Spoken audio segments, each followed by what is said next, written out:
14 to 40 million chair was being paid. You look at this audit report, the issue of human resource staff is a very serious issue in this county, chair.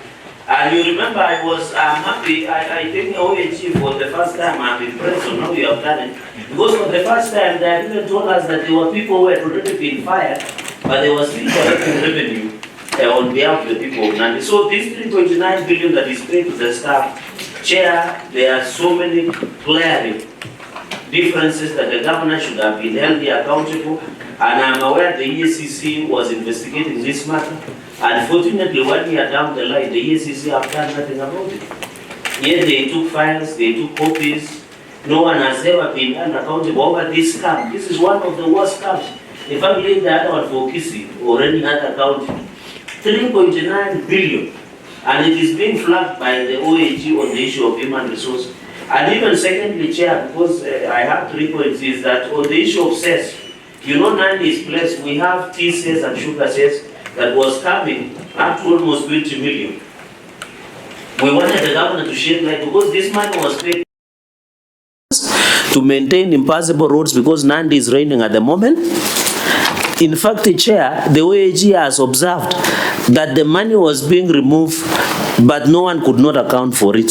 So on the issue of cess money, I would have expected that the governor comes in. Finally, chair, on the issue of car hire services. You know, in Nandi, it's funny. The car hire services, they use 42 million. Then why buy cars? And you know, Nandi is interesting because they are using 15 million to do grading and road equipment, then use 42 million to car services, car hire. You know, to hire Prados and double cabs, to just use to perambulate and calavent around without any substantive accountability on 42 million. And finally, chair, this animal of legal services. The Nandi County in this financial year paid more than 35 million to lawyers and advocates. Yet, under the County Attorney Act, it was very clear that you must have an in-house counsel. So why would the governor or the county government have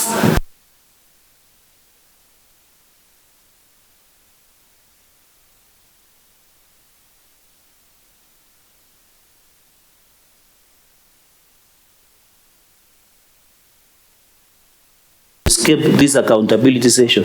Because he knew very well, Chair, that if he would have appeared before this committee, even I've looked at the responses, and I'm happy, Chair, you did direct that they were responses. I've read through the responses. He could not account for it. He could not account for it. So, Chair, I think finally on the observation that the issue of governors appearing, Chair, I take a very different approach because, you know, yesterday I was laughing in a forum where we were including, you saw me laughing in devolution, is because I know there is an Oparanya case and the courts have litigated on this matter once and for all. Governors must and should appear before the Senate and before the Parliament. Article of the Constitution says any committee of the Parliament has the power to invite or summon any witness to assist in the investigations. And Chair, I should go on record. Parliament does not prosecute nor convict or acquit. The only thing that Parliament does, Chair, is to recommend. So there is a perception that has been created in this country that Parliament prosecutes and convicts. We don't. We only recommend. In fact, what should happen is that somebody should ask how many reports has Senate or National Assembly passed for prosecution for some individuals, including governors. So, Chair, the Oparanya case did decide very well. I know my governor might have had the conversation that was in the devolution conference, that was in parliamentary group meeting yesterday, and he has imagined that he is clever enough to avoid by writing a letter. Every governor, including my governor, and 47 governors should listen to this. They must and should appear before Parliament when and upon required to appear, because under the Constitution, the role of the Senate under Article 96 is to oversight, to ensure that we oversight and make recommendations for the approval. Chair, we will not be intimidated.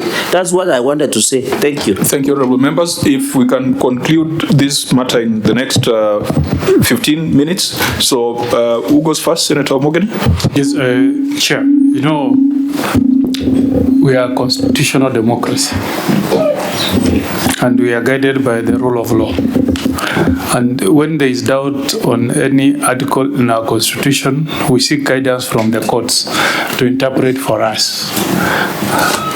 This debate on whether the Senate of the Republic of Kenya has powers to summon governors on issues of accountability has been determined by the highest court of the land. In petition 24 of 2019, in a panel of the Supreme Court that was chaired by the Honorable Chief Justice, the Supreme Court made a final determination on the interpretation and application of the Constitution on issues of summoning governors, on matters accountability and transparency. So we should make it very clear to everybody in this country that that is not a matter that we can open up for debate. The Supreme Court was very clear, and we can even, Chair, we can even buy a full page in the newspaper and give a summary of that decision so that the message is heard loud and clear. The highest court under Article 163 is the Supreme Court. There is no any other place you can go to seek a different interpretation than what the Supreme Court of Kenya has provided. So let all the 47 governors know that even if there are pronouncements made in other quarters, that remains the law, Chairman, and we will continue exercising those powers unless the Senate of the Republic of Kenya is abolished. There is no any other way. I think that matter should be put to rest. That matter should be put to rest. Let governors know. Two, we should salute the OAG. Maybe we should have a way of rewarding officers who are very diligent in every session we hold.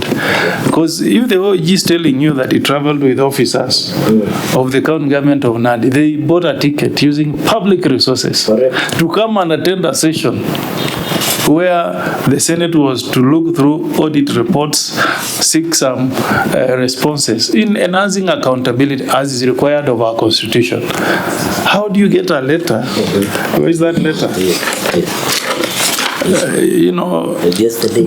Dated yesterday evening from a governor telling us that he's not going to appear before us because he's unwell. Maybe we can give him a benefit of doubt. If there are snakes in Nandi, maybe he was bitten by a snake. No, there are no snakes. Because he was busy on Sunday. The last governor I had lunch with in the devolution conference on Friday was Senator Governor Sang of Nandi.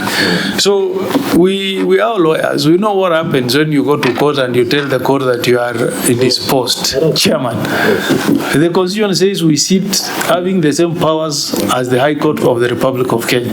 If I was to appear in court and I tell the court I'm indisposed, the first thing, Chairman, is for this governor to favor this committee with evidence.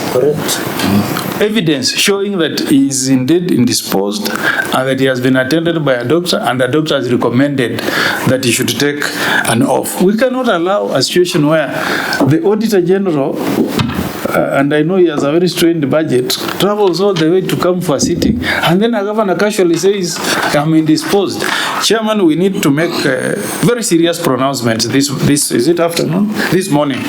We summon him we direct him to produce the medical evidence. If there is none, let's find this guy. He pays from his own pocket before he appears for an engagement with this committee, Chairman. Thank you. Honorable members, where we are is that we have a situation where a governor who was supposed to appear before us has written and decided he's sick. He cannot appear before us. And his officers are in town. The Auditor General is in town. And the question is this part of a conspiracy by governors to escape scrutiny and to go for the peer influence, very bad peer influence that they've been getting, that they're not supposed to appear before the Senate? And I think that since this is a public meeting, we need to set the record straight and lay out the facts as they are. Senator Wambua. Thank you, Chair. I will be very brief. One, it may be impossible for this committee to determine whether the governor is sick or not sick. What we have is a letter. If he's sick, we wish him well. Chair, there is a matter that you have addressed yourself to, the issue of context, the context within which we are getting this letter. The context where governors have been advised, actually I would say misadvised, that they shouldn't appear before committees of the Senate and that they should appear before MCAs. Chairman, I'm happy that we have in our midst very senior lawyers, senior counsel, very, very experienced lawyers who know that we do not need anyone to interpret the provisions of Article 96 to this committee. That, Chair, the work of this Senate of the Republic of Kenya, until and unless then that article is vacated, is that we have a responsibility to oversight the operations of counties and county governors.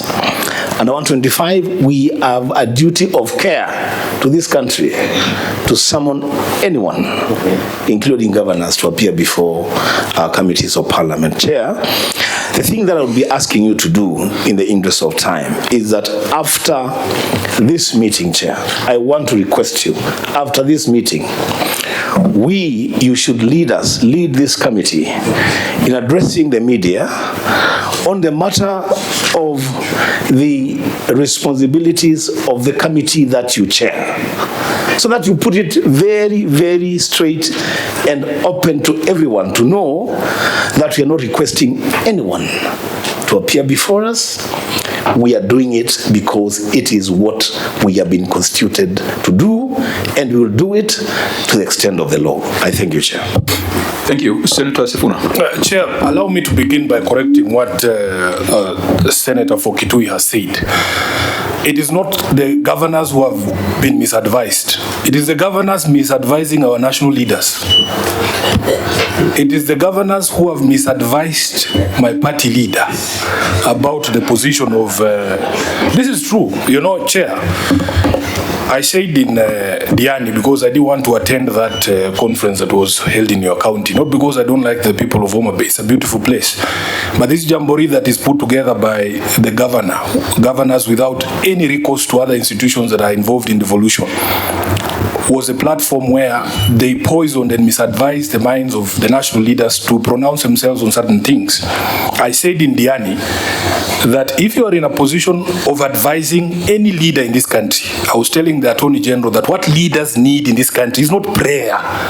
Although prayer is important, if you are in a position of Attorney General, your responsibility is to give proper advice to your boss. Even when it comes to matters of devolution, these governors are the ones who are misadvising MZEE. Because you remember when we had a meeting with the party leader in the Senate, when he came out of that meeting, the pronouncements he made, including strengthening the place of Senate in order for devolution to succeed, those were the proper words or the proper advice that Jacom gives. And I know his mind. I know his position on devolution. He's the father of devolution. I was very shocked to hear some of those pronouncements because I know he's been misadvised. Number two, Honorable Chair, I know that Article 96 of the Constitution places upon us the responsibility to oversight monies that go to devolved units.